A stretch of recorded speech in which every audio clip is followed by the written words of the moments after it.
Alléluia, peuple de Dieu, que le Seigneur vous bénisse, que sa grâce repose sur vous, que la bonté, la miséricorde, la justice de notre Seigneur et Sauveur Jésus-Christ repose dans vos vies au nom de Jésus-Christ. Peuple de Dieu, je reviens encore pour continuer la troisième partie de mon témoignage. C'est prophète Joseph Sambou de l'église évangile de la gloire de Jésus-Christ, Casamance, Ziguinchor, Sénégal. Donc, c'est avec un énorme plaisir de venir encore vous donner, voilà, mon troisième témoignage et certainement qui va beaucoup vous encourager, voilà, à tenir ferme dans le Seigneur parce que c'est lui seul qui est la solution et c'est lui, Jésus-Christ, qui est la paix. C'est lui qui est la joie et la sécurité. C'est lui qui libère et c'est lui qui délivre par la puissance du Saint-Esprit au nom de Jésus-Christ. Que son nom soit loué, que son nom soit glorifié au nom de Jésus-Christ de Nazareth. Et je vous souhaite vraiment la paix de Christ dans vos vies au nom de Jésus. Donc, sans plus tarder, je vais commencer. Donc, là où je m'étais arrêté dans le deuxième témoignage, donc, je vais continuer. Donc, après mon examen de BFM, cela veut dire BEPC. Donc, je suis allé au lycée. Donc, voilà, vraiment, ma situation a beaucoup plus empiré. C'est beaucoup plus empiré quand je suis allé au lycée. Donc, à partir de la classe de seconde scientifique, vraiment, les choses sont devenues très sérieuses. Là, donc les séquelles aussi du premier poison se sont vraiment accentuées. Donc là, j'ai commencé à avoir des diarrhées. Voilà, donc ça m'empêchait de suivre correctement les cours parce que je peux être en classe, du coup ça déclenche, il faut sortir. Donc je peux sortir 2 fois ou 3 fois pour aller au sel. Donc, vraiment, c'était très, très compliqué. Donc, bon, mais j'ai tenu ferme avec ça. Et avec ça, il y avait un deuxième problème aussi, les douleurs, les maux de tête. C'est comme des migraines. Donc, je sentais des douleurs, des maux de tête au niveau de la tête. Vraiment, je souffrais. Et, bon, tout ça, ce n'était pas réellement le problème. Voilà, par rapport à ce qui m'attendait. Donc, c'est ma deuxième année, avant ma deuxième année du lycée, c'est là que j'ai fait un rêve. Et dans le rêve, j'ai rêvé que, voilà, j'ai vu ma maman. Bon, d'ailleurs, je crois que c'est pour la première fois depuis qu'elle est décédée. Donc, j'ai vu, c'est comme ce temps j'étais catholique. Bon, c'est comme un prêtre qui me disait, ah, dans le songe, si tu allumes la bougie, tu pries, voilà, tu vas voir ta maman, parce que ça fait longtemps que tu ne l'as pas vue. Donc, c'était comme ça. Maintenant, quand j'ai allumé la bougie et j'ai prié, j'ai vu une autre femme. Mais cette femme, elle s'appelait Marie-Françoise. Bon, son nom de famille, je ne sais pas si c'est Djedjou, mais c'était vraiment une femme vertueuse, mais elle était catholique. Donc, dans le songe là, je l'ai vue, elle était habillée toute blanche, et elle était décédée. Elle est décédée. Quand j'ai vu le songe, elle était déjà décédée. Donc, du coup, après ça, j'ai vu ma maman. Ma maman, elle n'avait pas les habits toutes blanches, hein, mais elle avait des habits, un tissu que je connais, mais le tissu était très propre. Voilà. Donc, je l'ai vu courir. Mais en courant, elle a dit, ah, mon fils, il va tomber dans le puits. Donc, moi, en ce moment, je devais tomber dans un puits. Donc, elle a couru pour me prendre. Avant de me prendre sur la main, moi, j'étais déjà tombé dans le puits. Ah, c'est là que s'était dessinée la prison spirituelle. C'est la prison de l'échec et blocage. Vraiment, voilà. C'est là qu'a commencé vraiment l'échec. Parce que quand nous avons fait le BFM, voilà, le BFM, l'année là au village, dans mon village, j'étais le seul admis. Voilà, j'étais le seul admis.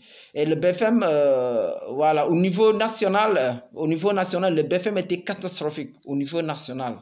Voilà, le Seigneur a fait grâce que, bon, j'ai réussi. Mais le secret aussi de cette réussite, c'est que, bon, c'est vrai, j'étais catholique, mais j'étais zélé. Je priais beaucoup. Donc, c'était chaque dimanche, je suis à l'église. Et je me mettais souvent soit au niveau de la statue de la Vierge ou bien je me mettais en tout cas à genoux dans l'église et je priais. Vraiment, chaque dimanche, je dis, chaque dimanche. Donc, même si en vacances où je suis parti quelque part le dimanche, soit je pars dans une église ou bien je reste à la maison, je prie.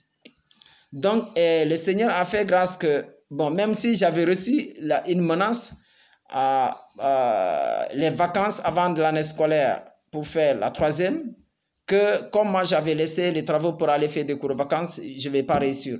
Donc, voilà. Donc, le Seigneur avait fait aussi que je m'étais appliqué dans la prière quand je suis allé pendant l'année scolaire. Parce que aussi, j'étais chez les prêtres. Voilà, j'étais chez les prêtres à ces années-là. Donc, parce que j'avais, comme je vous le dis, j'avais la vocation de devenir prêtre. J'avais la vocation de devenir prêtre. Donc, j'étais vraiment sérieux. Je priais, j'aimais Jésus. Vraiment, j'aimais aussi Marie. Voilà, toutes ces choses. Donc, j'ai prié, j'étais vraiment sérieux. Et les choses de rosaire, vraiment, non, je vous dis, les jeunes qui ont été chez les prêtres, c'est seulement, ils savaient, j'étais vraiment dévoué, et les prêtres aussi, voilà, ils peuvent m'en témoigner, vraiment. Donc, quand j'ai vu ma maman qui courait pour venir me faire sortir de là où je devais tomber sur le puits, dans le puits. Donc, après, bon, elle n'a pas pu. Donc, j'ai échappé, je suis tombé. Et c'est là que tout a commencé. Donc, je vais apprendre mes leçons. Quand on dit devoir, les exercices, je me tracasse, je comprends. Quand on dit devoir, on arrive au devoir, je ne vois rien. C'est comme si je n'ai jamais appris. Je suis perturbé. Donc, je me suis battu comme ça. Et l'année là, je suis passé. Donc, je devais faire la première. Donc, la première année de son, j'ai repris. La deuxième année, je suis passé. Mais difficilement, avec beaucoup d'efforts. Imaginez pour quelqu'un, bon, qui était brillant. J'étais vraiment brillant. Vraiment, c'était extraordinaire. Donc, je n'avais même pas de problème pour comprendre. Le prof, avant que tu expliques, termine d'expliquer, j'ai compris. Donc, mais là, c'était devenu difficile. C'était vraiment sérieux. Donc, quand je suis passé en première, les choses sont empirées encore davantage. Donc, c'est pas là que j'ai commencé maintenant à fréquenter les féticheurs. Parce que quand je suis allé au lycée, donc je devais aller au séminaire Notre-Dame. Cela veut dire le séminaire de lycée. Donc, après ça, il faut aller au grand séminaire. Voilà. Donc, mais j'ai eu des problèmes avec un prêtre, donc voilà. Donc, et puis c'était lui qui était chargé des gens, des séminaires, des gens qui vont aller au séminaire, au lycée. Donc, voilà. Donc, bon, ça n'a pas marché. Donc, je suis allé au lycée public. Donc, et maintenant, en première, comme les choses étaient difficiles, j'étais contraint d'aller commencer maintenant à consulter les féticheurs et les marabouts. Et je me rappelle, c'était vers les années 2008. Donc, j'ai commencé à consulter parce que, bon, voilà, mon papa, bon, ce n'était pas son problème. Ce n'était pas son problème. Bon, lui, le truc de féticheur, bon, même s'il fréquentait, mais bon, il n'est pas trop chaud. Et puis, il n'y avait pas de solution. Parce que, bon, il était catholique, mais pas aussi pratiquant. Il ne priait pas, voilà. Vous voyez. Donc, moi, bon, la prière que j'ai priée au nom du chapelet, tout ça, là, ne pouvait même pas régler mon problème. Jésus que j'ai prié, il y avait l'esprit de femme de nuit qui me fatiguait. Vraiment, non, c'était bizarre. Et puis, il y avait l'esprit là aussi qui venait. Quand je dors la nuit, je vois quelqu'un qui vient. Donc, quand la personne là, cet esprit-là vient, je suis hypnotisé. Donc, c'est une personne, hein, quand elle vient, je suis hypnotisé. Donc, je vois, il me souffle, il prend sa bouche, il me souffle sur la tête. Donc, quand il me souffle sur la tête, je vois des choses s'envoler. C'est comme, par exemple, tu souffles sur le sol. Le sol comme ça, tu vois le sable et l'autre, les engrais, la saleté qui part comme ça. Donc, les choses partaient. Et j'ai compris que c'était mon intelligence. Ah, vraiment, ce n'était pas sérieux. Ce n'était pas vraiment sérieux. Donc, c'est comme ça qu'ils m'ont vraiment enlevé l'intelligence que le Seigneur m'avait donnée.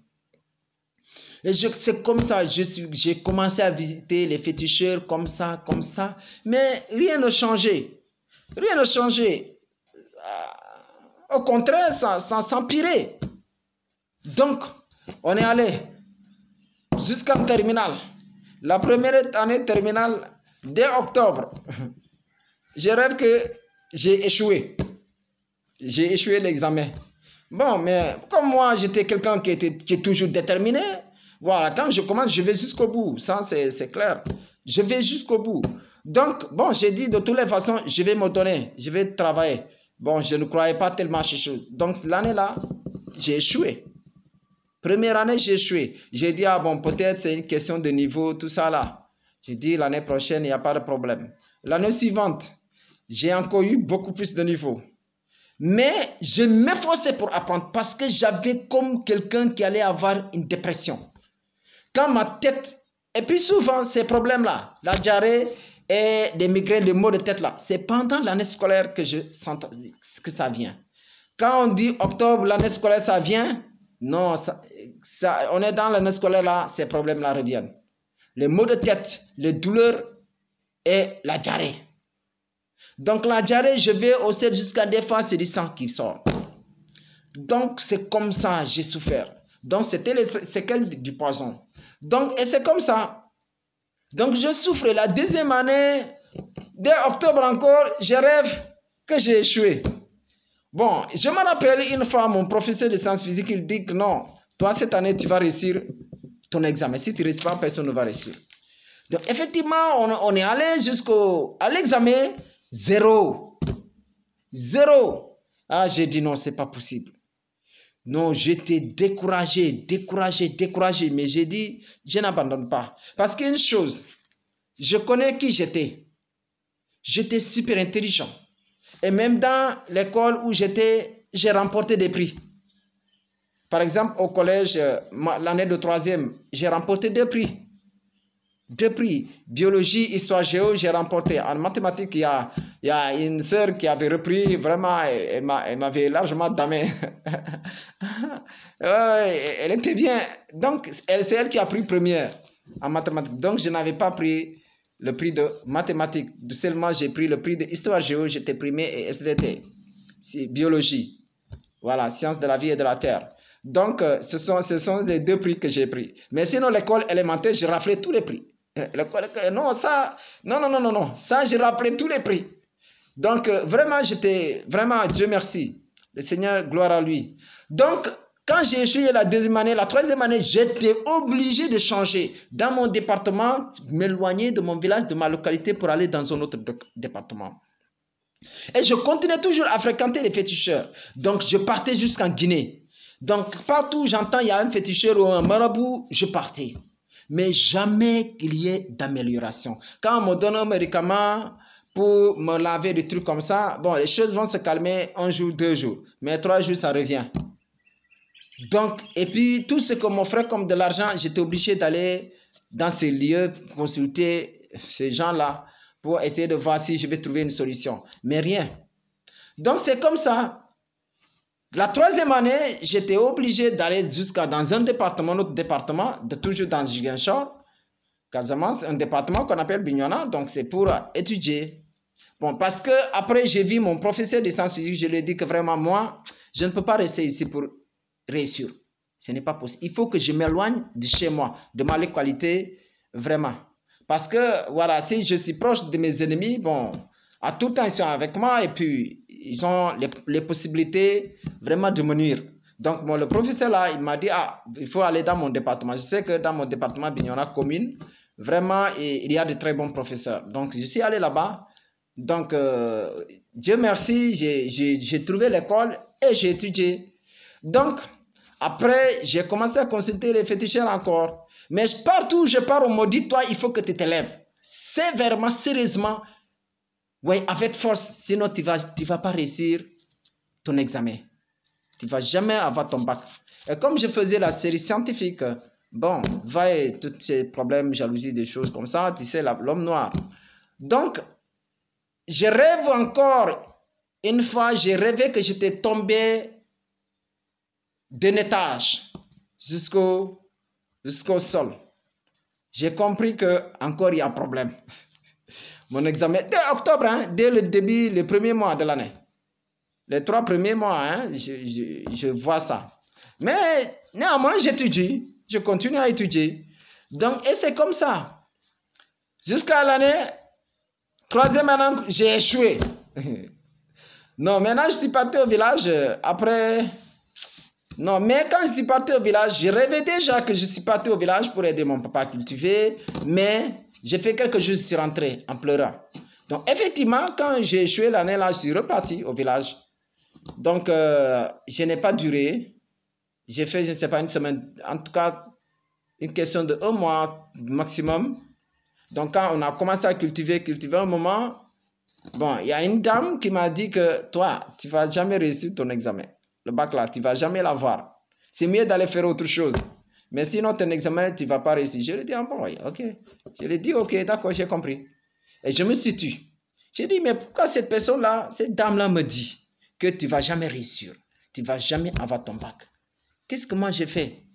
Oui, c'est vrai, il y a eu un ami qui m'a une fois dit, bon, ça c'est vrai que quand j'étais chez les prêtres. Donc il m'a dit que, ah boy, fais attention. J'ai entendu telle personne dire que, comme toi tu es intelligent, tu vas voir. J'ai dit, ah, mais pourquoi cette personne-là, elle dit ça? Qu'est-ce que moi je l'ai fait? Comme toi tu es toujours premier, tu vas voir. Oui, vous voyez, c'est bizarre. Donc, c'est comme ça. Maintenant, après, bon, en tout cas, quand cette femme-là m'a dit que je ne vais jamais avoir le bac, bon, je me rappelle que ça n'a pas duré. J'ai quitté mon village. Bon, après, je suis parti. Je suis parti, voilà, je suis parti en Gambie. Je suis resté là-bas. Donc, j'ai passé là-bas les vacances. Après l'année scolaire, je suis reparti encore dans la même ville où j'ai fait ma 3e année de bac, Bignona. Donc, après, bon, continué à consulter les féticheurs. Ils m'ont dit que vraiment, là, il faut que tu te lèves pour avoir ton bac. Et effectivement, bon, j'allais partout, j'entends, il y a un féticheur, partout, j'entends, il y a un marabout, je partais. Hein? Donc, et il y avait aussi une tante dans le lycée, dans mon département où j'étais aussi.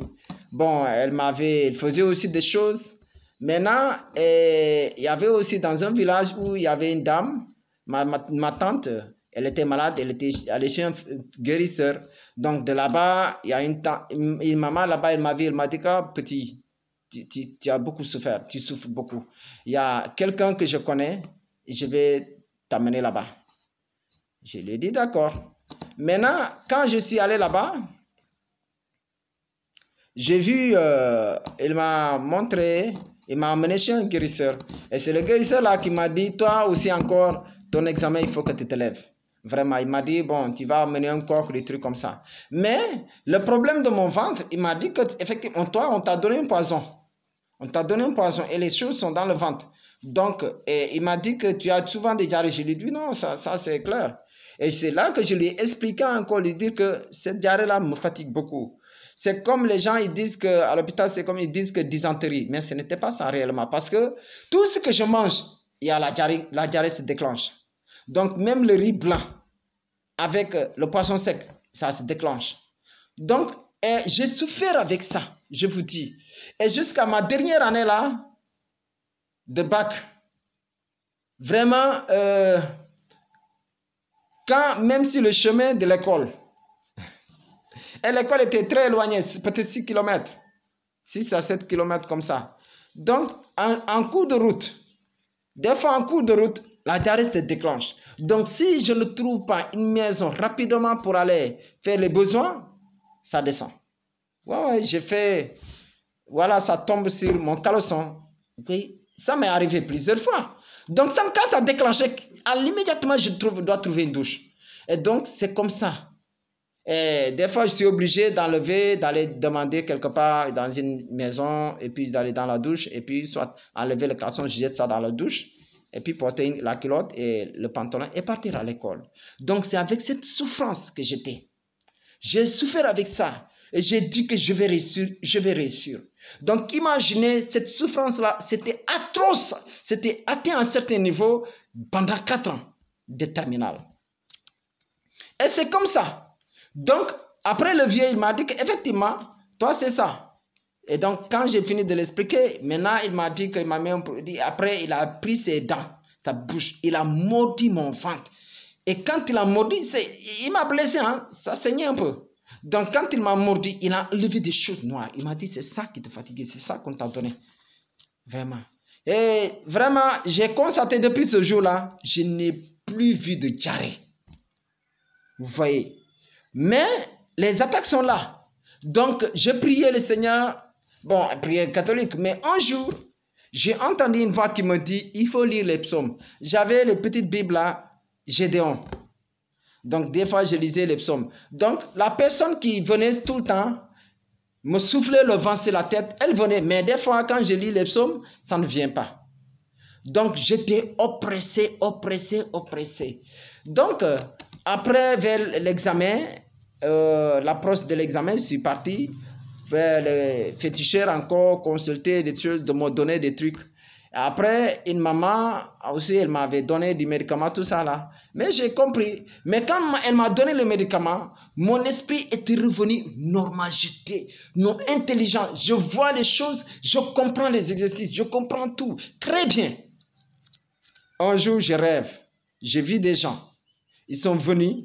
Ils ont dit qu'on va arracher le bic qu'il a dans l'esprit. Effectivement, ils m'ont poursuivi. Ils étaient masqués avec des esprits de masque. Donc, chez nous ici, au Sénégal, on appelle ça kankuran. Esprit de masque. Donc, ils sont venus. J'ai cherché à courir. Ils m'ont entouré, encerclé rapidement. Et ils ont pris ce que j'avais comme un bâton. Mais j'ai compris spirituellement, c'est un stylo. Donc, ils ont pris ça. Et quand ils ont pris ça, ils ont dit que c'est bon. On peut le laisser. Ce qu'on a besoin, on a déjà pris ça. Donc, quand je me suis réveillé, maintenant, j'ai commencé à me troubler encore. J'ai fait l'examen et finalement, j'ai réussi, mais difficilement. Après cela, je suis allé à l'université. Bon, maintenant, à l'université, c'est vraiment un autre cas. Quand on a commencé, c'était avec des douleurs de tête. J'apprenais, vraiment. Et avant même l'université, je vais raconter ça. Pendant ma recherche pour trouver la solution, donc je vous dis, hein, le nombre de marabouts que j'ai fréquentés, je ne peux pas les compter, c'est plus de 30. Marabouts et féticheurs, ils sont plus de 30. Avant d'aller dans les églises évangéliques, ils sont plus de 30. Ils sont plus de 30. Parce que je suis allé même jusqu'en Guinée-Bissau. En Guinée-Bissau, hein, Kalekis, voilà, Stumtoto, je suis allé tout ça dans ces villes-là, des féticheurs. Mais Kalekis, voilà, et Kalekis, quand je suis parti, j'étais encore très jeune. J'avais peut-être 19 ans, comme ça. Hein? Je suis allé là-bas. Et quand je suis allé là-bas, on devait me donner une corne. La corne, là, c'était pour me protéger, mais aussi pour me permettre d'avancer dans les études, pour en tout cas me débloquer pour les voyages. Mais dans la corne là, qu'est-ce qu'on devait, on devait faire cette corne là avec la tête d'un chiot. Voilà, on m'a demandé la tête d'un chiot et je devais acheter ça. C'était à Kalekis, dans la ville. C'était le village même de l'ancien président de Guinée-Bissau. Donc, le président qui est descendu après l'actuel président. Le président comme Mbalo. Donc c'est le prédécesseur de Mbalo. Donc, quand je suis allé, on m'a demandé le chiot, j'ai payé ça. Maintenant, on a tué ça devant moi. Et puis là-bas, là, c'est comme c'est une mare. Hein? Donc, voilà. C'est comme un marigot. Voilà, c'est là-bas. Donc, on a jeté là-bas la tête et la corne et puis on devait les faire sortir. Maintenant, quand on devait faire sortir là, ils n'ont pas vu ça. Ils n'ont pas vu la corne et la tête. Donc, ce qui fait que ils ne pouvaient pas me faire le travail. Vraiment, le Seigneur est merveilleux. Ils ne pouvaient pas me faire le travail et me donner ce fétiche-là et venir avec. Donc, je devais faire des rituels avec ce fétiche. Imaginez, moi, j'étais jeune et je n'avais pas d'argent. Si c'est des choses à payer, je ne pouvais pas accomplir. les sacrifices. Donc, il allait me tuer. Mais Dieu a fait qu'ils n'ont pas vu ça. Cette corne et la tête des chiots là, ils ont beau chercher, ils ne l'ont pas retrouvé. Maintenant, le gars qui était mon tuteur qui m'a amené là-bas dans le fétiche, quand on est reparti, il m'a dit que le gars là, il va mourir. Celui qui n'a pas retrouvé, le gars, le chef du fétiche là, il va mourir. Comme il n'a pas retrouvé le truc. Non. Vous savez, Jésus, je ne sais pas ce que je vais faire pour lui. Mais je ne sais pas, tout ce que je peux faire dans le ministère là, ça ne mérite pas l'amour que Jésus a pour moi.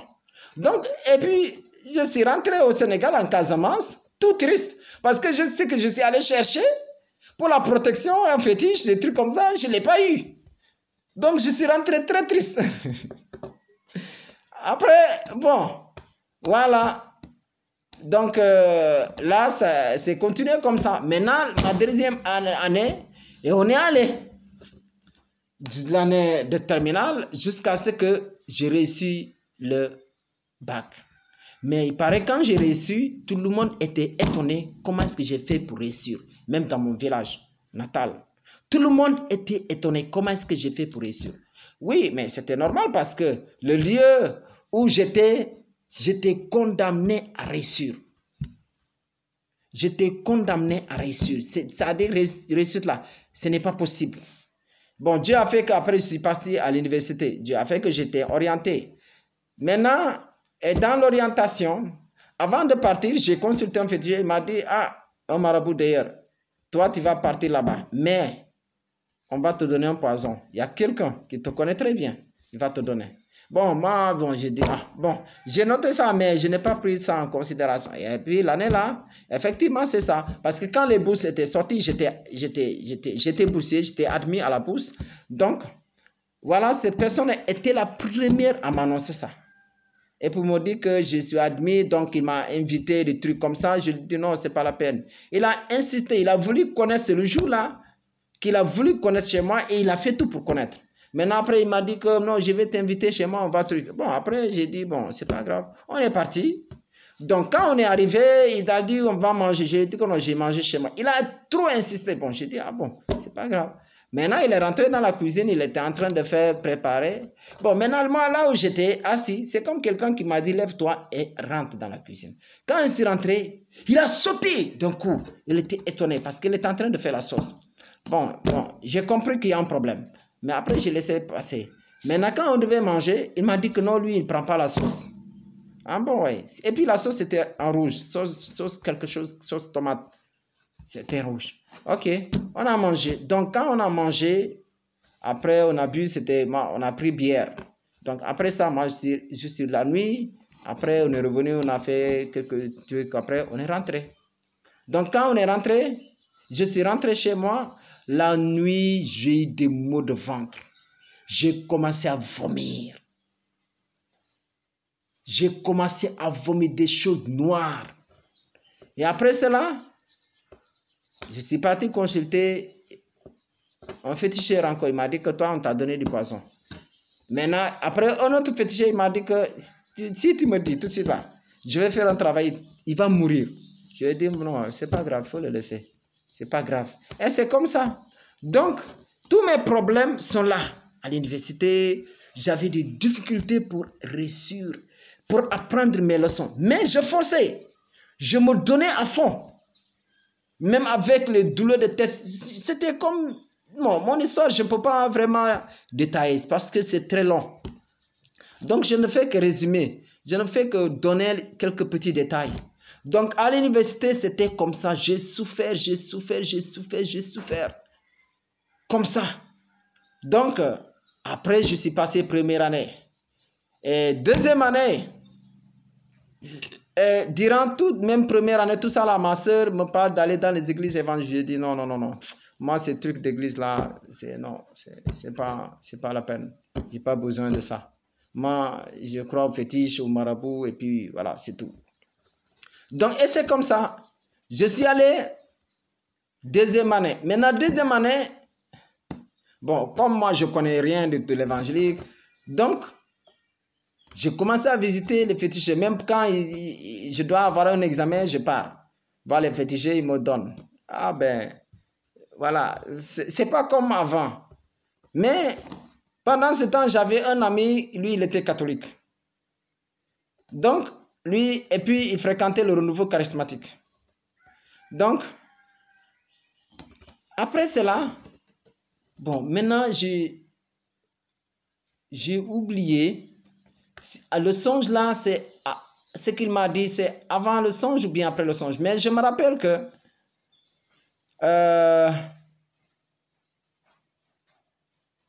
oui, en tout cas quelque chose comme ça. Non, certainement c'est avant le songe. Mais je me rappelle qu'il m'avait invité d'aller à l'église à la prière. Je lui ai dit que, il m'a dit, boy, Jésus est puissant. Je lui ai dit que, boy, regarde-moi, moi, mon problème, Jésus-Christ ne peut pas régler. Ces trucs d'histoire-là, Jésus-Christ ne peut pas régler ça. Pourtant, j'étais catholique. Et des fois, je priais, mais bon, faisant certainement fait semblant de prier. Donc, et c'est comme ça. Donc, à l'approche de l'examen, je suis parti encore dans notre village pour consulter une dame qui était là-bas, tout ça là. Mais bon, j'ai eu la moyenne, mais pas tellement. Maintenant, un jour, j'ai fait un songe. Et dans le songe, quelqu'un me dit, viens, je vais te montrer ce qui se passe dans votre classe à l'université, deuxième année. Quand on est arrivé, la personne, elle imposait la main. Si elle impose la main sur une personne, il y a certaines personnes qui manifestent. Elle me dit, si la personne manifeste, tu sais qu'elle est possédée, elle a un esprit. Effectivement, elle est arrivée, elle a imposé la main sur quelqu'un, elle me dit, cette personne est possédée. Il y a des hommes, il y a des filles, des garçons, il y a des filles. Maintenant, on est arrivé sur une fille, elle m'a dit que celle-là est possédée par l'esprit de la sorcellerie. Et on est arrivé sur un autre, il m'a dit que lui, là, il ne connaît pas la femme. Donc, on est arrivé jusqu'à mon ami là qui m'a parlé de Jésus. Quand il a imposé la main comme ça, après j'ai vu qu'elle a fait sortir la main. Elle m'a dit, tu vois cette personne. Et moi, j'ai vu une lumière qui sortait sur cette personne-là. Mon ami là. Une lumière. Après, il m'a dit que lui là, il a la puissance de Dieu. J'ai dit, ah, ça c'est quoi? Bon, mais après, je n'ai pas compris. Je ne lui ai pas dit. Donc, après, comme ça, deuxième année, maintenant, troisième année, que bon, même deuxième année, ma soeur me parlait d'aller dans les églises, j'ai refusé. Maintenant, c'est troisième année que, bon, après un décès d'un oncle, après j'ai connu un ami qui était on était à l'université, il a réussi le concours d'élève maître, enseignant. Vers la fin de sa formation, il est tombé malade. Après, vers la fin de sa formation, il est mort. Donc moi, et c'est comme ça que je suis allé dans l'église évangélique le 1er novembre 2015. Donc, et ça, c'était dans l'église universelle. Donc, après, je suis allé là-bas. Donc, j'ai compris, quand je suis allé là-bas, pour la première fois, quelques temps après, parce que j'expliquais à mes soeurs que moi, même quand je me lève le matin, tout mon corps me fait mal. J'ai mal partout. Vous voyez, j'ai mal partout. Donc, l'esprit de femme de nuit me fatiguait. Je rêvais, je suis dans l'eau, dans la mer, des trucs comme ça. Hein? Je faisais des rapports avec l'esprit de femme de nuit, tout ça là. Et puis, quand quelqu'un me promet quelque chose, par exemple, c'est demain que je vais aller rencontrer pour que la personne me donne, cet esprit-là vient. Il se couche avec moi, cette femme de nuit-là, et puis, voilà, quand je pars, la personne me dit, ah, vraiment, il y a eu tel problème, je suis désolé, des trucs comme ça. Donc, il y avait l'esprit de non-accomplissement. Il y avait l'esprit de rejet. Pour quelqu'un qui était vraiment aimé, j'étais vraiment aimé parce que j'excellais très bien à l'école. Voilà, vraiment. Hein? Donc, et puis, c'était ça, dans l'école, moi, j'étais toujours premier, ça, c'est clair. Non, parce que aussi, je n'aimais jamais qu'on me dépasse. Ça, c'est très clair. Non, de me dépasser, non. Donc, non, vraiment, j'ai travaillé. Mais là, pour réussir, c'était un problème. Donc, et c'est comme ça. Donc, quand je suis allé dans l'église, cette église-là, j'ai constaté quelques temps après, et pendant ce temps, je vous dis, j'avais des gris-gris. Et même des gris-gris, j'avais aussi un gris-gris, une amulette là, cela veut dire que même on te perce un couteau là, il ne rentre pas. Donc, j'étais allé jusqu'à un certain niveau. Vraiment, hein? J'avais tellement de gris-gris. Donc, c'est avec ça, quand je suis allé dans l'église, bon, il y avait certains gris-gris, je les mettais à la maison. Bon, maintenant, les gris-gris, je n'avais pas jeté. J'ai dit que je vais mettre les gris-gris en réserve. Donc, au cas où Ça ne fonctionne pas là-bas à l'église. Je remets les... Vraiment que le Seigneur, vraiment, non, c'est autre chose, quoi. Donc, les gris-gris que j'avais, je savais qu'à l'église, je ne pouvais pas aller avec tous les gris-gris. Parce que d'autres, quand je les mettais là, je mets une chemise, tu vas voir ça. Voilà, donc je mettais les gris-gris à la maison, dans le sac, dans ma valise. Et maintenant, je partais. Il y avait d'autres, des cordes là, certaines cordes, d'autres gris-gris, je laissais. Maintenant, je dis, les gris que j'ai laissés à la maison, je dis, au cas où à l'église, ça ne marche pas, avec Jésus, si ça ne marche pas, bon, je vais reprendre les gris-gris. Bon, maintenant, après, c'est parti. Un jour, j'ai rêvé qu'on est venu me détacher les gris-gris là. Ok. Donc, depuis là, j'ai enlevé tous les gris-gris, j'ai pris ça, je suis allé jeter ça à la poubelle. Donc, et c'est comme ça que j'ai commencé à fréquenter l'église. Donc, et j'ai constaté, ma vie a commencé à changer.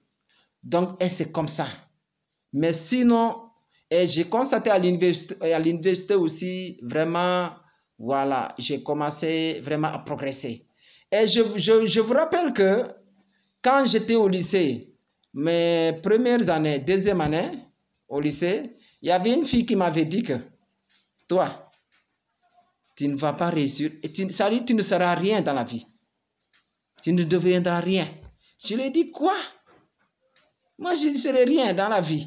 Je dis, ah ok, si donc c'est toi qu'on envoie pour chercher à me détruire, à me tuer, on va voir. Tu vas connaître qui tu as affaire. Donc, effectivement, ça, je vous rappelle ça. Donc, à l'université, bon, rapidement, j'ai allé troisième année. Après ça, j'ai été coopté dans l'enseignement. Donc, c'est comme ça que j'ai commencé à enseigner, être professeur de mathématiques.